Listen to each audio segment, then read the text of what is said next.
Welcome to podcast 42 in the series of Who Let the Master Out. In this episode, we're going to chat about how love energy expands our empathic abilities. And yes, we all have the ability to feel each other's emotions. It's an ability we brought into the human form from back home. And over there, we are energy beings, and our emotions and thoughts and existence is reflected in our energy field, a lot like our auras are here, if you can see auras. So there is total trust in each other on the other side, for we have nothing to hide. And of course, we're also in a place of unconditional love there anyway, so there wouldn't be any source of fear of rejection.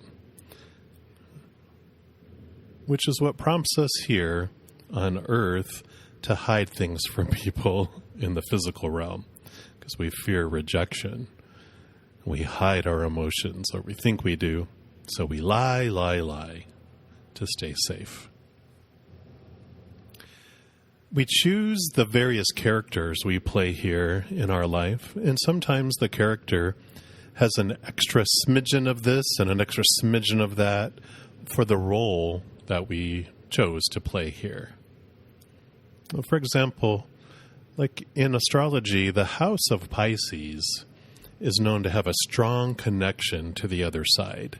So any planets that are in our astrological charts that fall within the house of Pisces or influenced by the planet, they get an extra dose of that connection. So connection to the supernatural may come easier for those who have that influence, but it doesn't mean that others can't reach that same level of connection. Sometimes you'll hear people define themselves as, I'm an empath.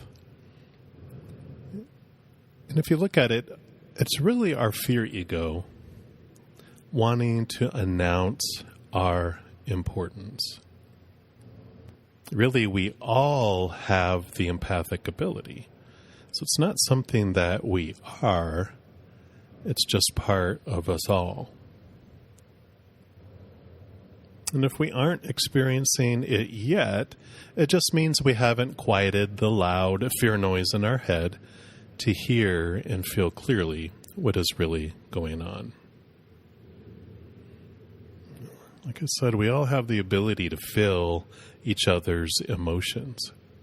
And you know that feeling in your gut when you're around someone who's going through a difficult time?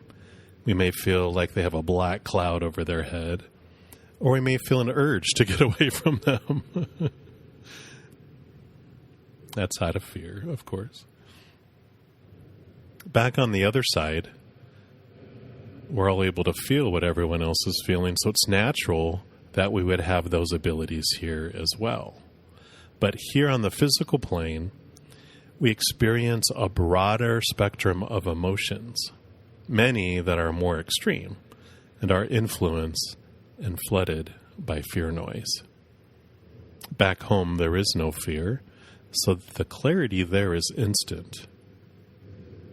Here, it takes a little bit of time, sometimes, for us to clear out that fear noise. It wasn't until later in life that my empathic power became more clear, and I remembered an experience I had on my elementary school playground. I must have been in first grade or so, and there were two boys picking on a little girl. I can still picture it in my mind, even to this day. I was playing on the monkey bars, and I looked over and I saw what was happening, and I felt her extreme fright. It was so strong that I found myself climbing down off the monkey bars, approaching the boys and asking them why were they bothering her when they knew it was making her scared. Well, it turns out that they didn't know what she was feeling, only I did. And when I got their attention, the boys stopped picking on her and instead focused their efforts on me. And perhaps this was when I began to suppress acting outwardly on what I was sensing. And perhaps this is what happens to most of us in our childhood, where most of us end up suppressing our power. Later in my life, when I mentioned to my mom about how I was feeling people's emotions, she told me that it made sense because even as a toddler, when a group of my parents' friends came over to our house, I would always be drawn to the person who was going through the hardest time in their life. I would pay attention to them and crawl up in their lap to love on them and give them attention, kind of like a cat. And then in my teenage years and onward, many of my friends and acquaintances talked to me about their problems, and it seemed I had the uncanny ability to stand in their shoes and understand what they were going through and what they might be feeling. And of course, I later realized I was literally moving into their shoes and taking on their emotions. So when I listened to someone and reaffirmed their feelings, reaffirmed my understanding of what they were going through, I would often give scenarios or examples to describe what they might be experiencing. So I might have detailed the account like if your boyfriend cheated on you with your best friend, you would feel this betrayal. And then they would have this shocked look on their face, and they'd ask me, "Who told you that? Because I haven't told anybody about that yet." So at first I thought these encounters were coincidence, but then they began to happen more regularly and more frequently, of course. So does any of this sound familiar yet? Have these types of things happened to you? If not yet, they will soon, because you have started to awaken. You are on your journey of coming back from fear and expanding the love inside you. You will start remembering past situations like I've described, but in your own life. And as the fear subsides, your memories will become more clear. When friends ask me how they can expand their empathic abilities, I usually tell them, the start is to focus on quieting your voices of fear. Get out of fight or flight. Look at your fears. Get to the root of what's causing the fear in your life.